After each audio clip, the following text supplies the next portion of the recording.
I lay on the cold kitchen floor, holding my side where I felt sharp pain spreading through my body. It felt like a knife was twisting inside me.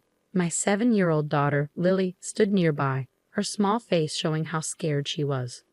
"Mommy, are you okay?" Lily's voice shook, barely louder than a whisper. I tried to sound calm despite the pain. "I'll be fine, honey, just a bad stomach ache," I lied, trying to hide how serious it was.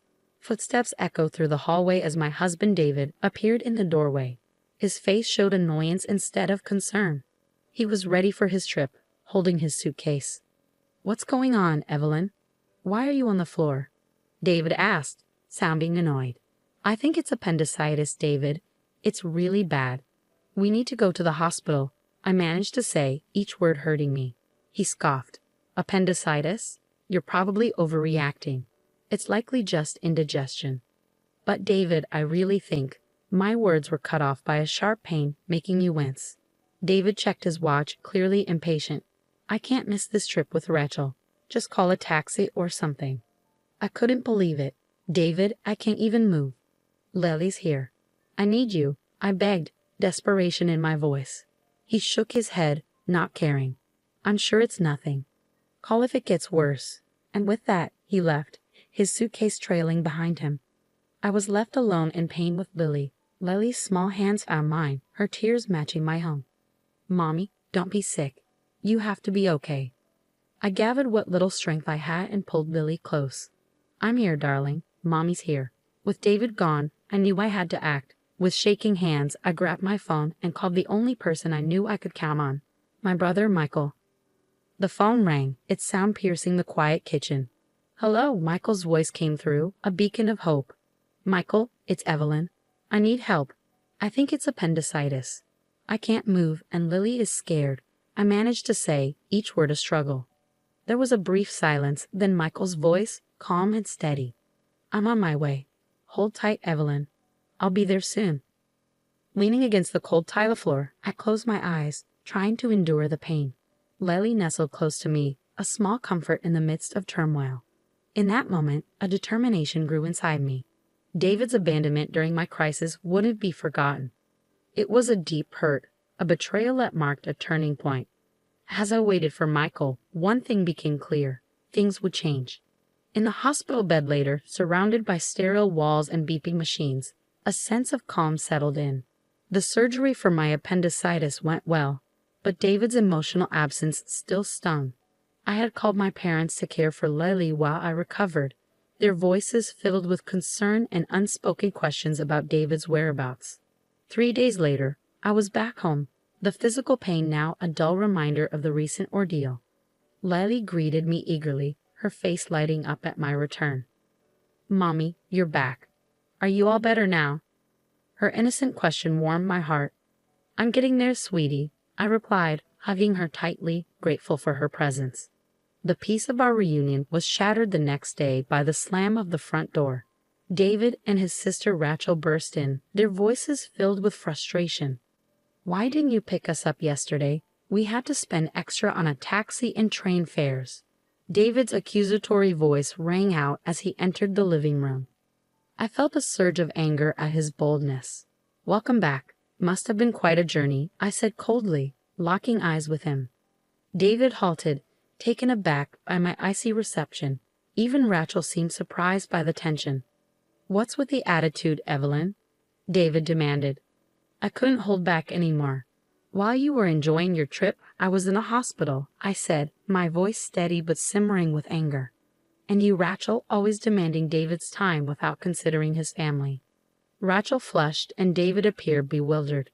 "What are you talking about? You were fine, right?" he replied, sounding dismissive.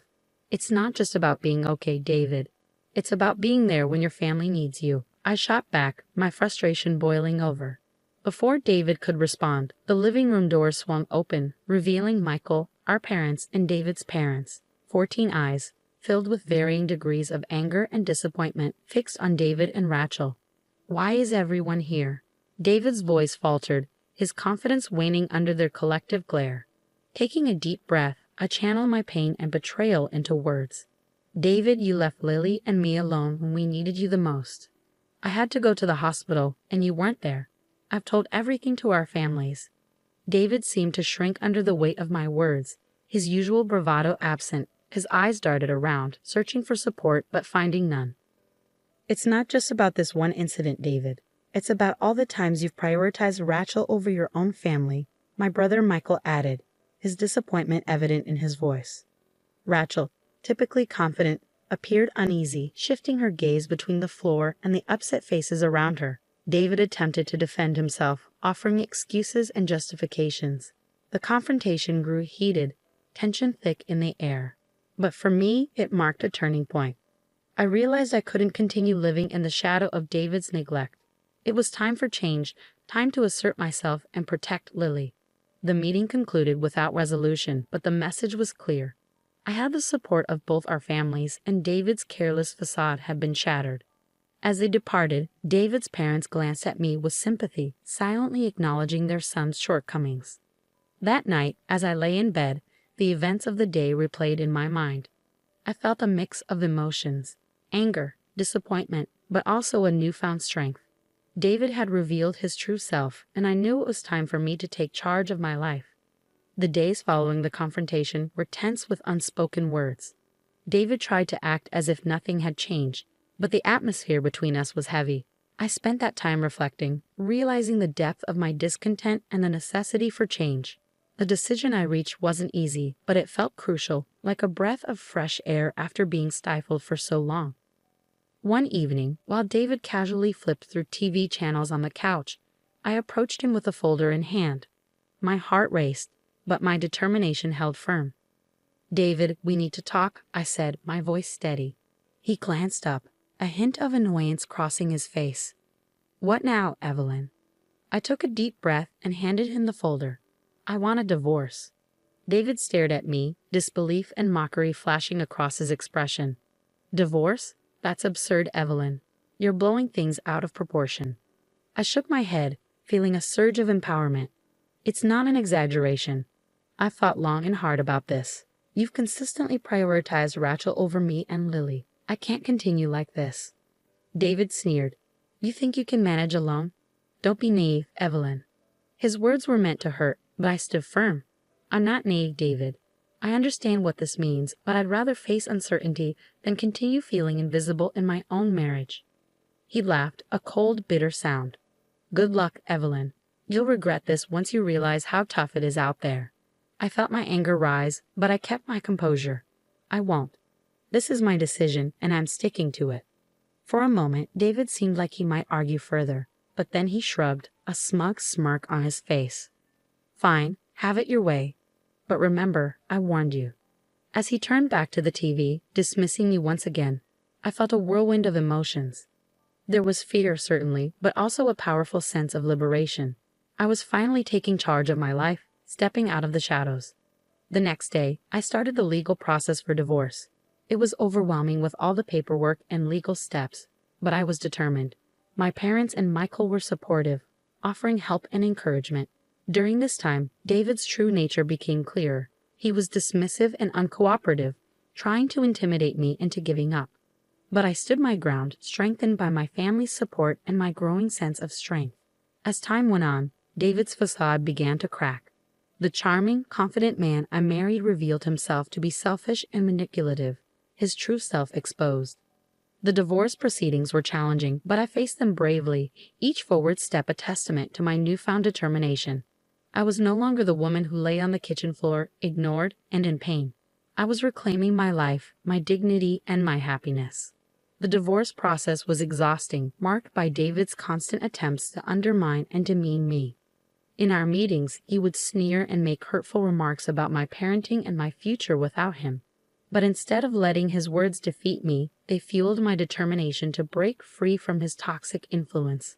"Enjoy your struggles, Evelyn," David taunted in one of our final meetings. "You'll soon see how good you had it with me." His arrogance infuriated me, but I remained composed. I'd rather face challenges every day than spend another moment with someone who has so little regard for his family, I replied firmly. David's smug demeanor briefly faltered, replaced by a flicker of anger. He quickly masked it with a scoff, but I could sense my words had struck a nerve. The day the divorce was finalized brought a strange mix of relief and nervousness. I was finally free from David, yet the road ahead seemed daunting. However, as I walked out of the courthouse, a wave of liberation washed over me. In the weeks following our divorce, David's life began to unravel. His neglectful behavior and our separation became the gossip of his workplace. Colleagues who had once admired him now looked at him with pity and disdain. His charming facade had crumbled, exposing the pettiness and selfishness beneath. News of our divorce spread throughout our community, largely due to my cousin, who was well connected in our neighborhood.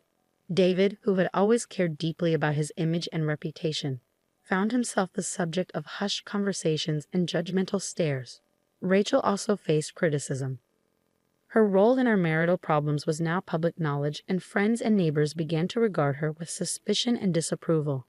The bond she had with David, once unbreakable in her eyes, now seemed strained and uneasy. One evening, while picking up Lily from school, I overheard a heated argument between David and Rachel outside their house. Their voices dripped with blame and resentment. "It's your fault we're in this mess, Rachel," David yelled, his frustration palpable. "How dare you blame me? You're the one who couldn't hold your family together." Rachel shot back, her voice filled with anger. Their argument was a stark contrast to the united front they once presented. The discord sowed by their actions had finally come to fruition, and now they were facing the consequences. As I walked away with Lily, I felt a sense of vindication. David and Rachel were now grappling with the results of their selfish choices. It was a tough lesson, but one they had brought upon themselves. That night, as Lily slept peacefully in her room, I sat by the window reflecting on the past few months. The journey had been challenging, but it had brought me to a place of strength and self-respect. I had fought for my dignity and for Lily's future. Although the future was uncertain, I felt prepared to confront it with newfound confidence. In the aftermath of the divorce, life settled into a new rhythm, one that was quieter yet more fulfilling. The weight of my unhappy marriage had lifted, replaced by a newfound sense of independence. I began rebuilding my life step by step, with Lily by my side. My first priority was finding a job. The gap in my resume from years spent focusing on motherhood was a concern, but I was determined. After several interviews, I secured a position at a small accounting firm. The firm, led by a supportive woman who valued working mothers, offered a flexible and understanding environment. It was an ideal fit for me.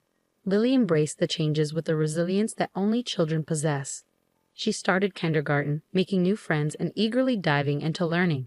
Her laughter and lively conversations filled our home with happiness, a stark contrast to the tense atmosphere of the past.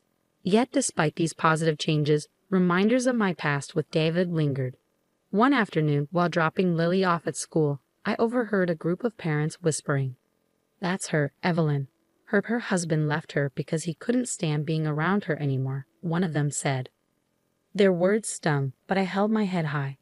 The gossip and judgment were small prices to pay for the freedom and peace I now had. Meanwhile, David's life continued to unravel. His pride took a significant hit, and his once flawless reputation was now tarnished. I heard from mutual acquaintances that he had moved back in with his parents, a fact he tried to conceal but eventually became known. Rachel's situation wasn't any better. Her interference in our marriage had isolated her from many friends. The once close siblings were now barely on speaking terms, their relationship strained by blame and regret. As for me, I found solace in the unwavering support of my family. My brother Michael had moved closer to us, his presence a constant source of comfort. My parents showered Lily with love, their affection soothing the wounds of the past. One day, while savoring coffee in my kitchen, I reflected on the journey I had endured, the pain, the struggle, and ultimately, the liberation. It had all brought me to this moment of peace. I hadn't just survived. I had emerged stronger and more self-assured. The doorbell interrupted my thoughts. Opening it, I found David standing there, wearing a look of defeat. "Evelyn, I'm sorry. I didn't realize what I had until it was gone," he said, his apology, though belated, validating my decision. "Thank you, David," I replied gently, "but it's too late. I've moved on." As I closed the door on David and the life we once shared, a sense of closure washed over me. That chapter of my life had ended, and a new one was beginning. In this new chapter, I was the author of my own story, free to shape my future as I saw fit. Lily's voice called out from the living room, and a smile spread across my face. I walked towards her, eager to embrace the life that lay ahead, a life brimming with possibilities and hope.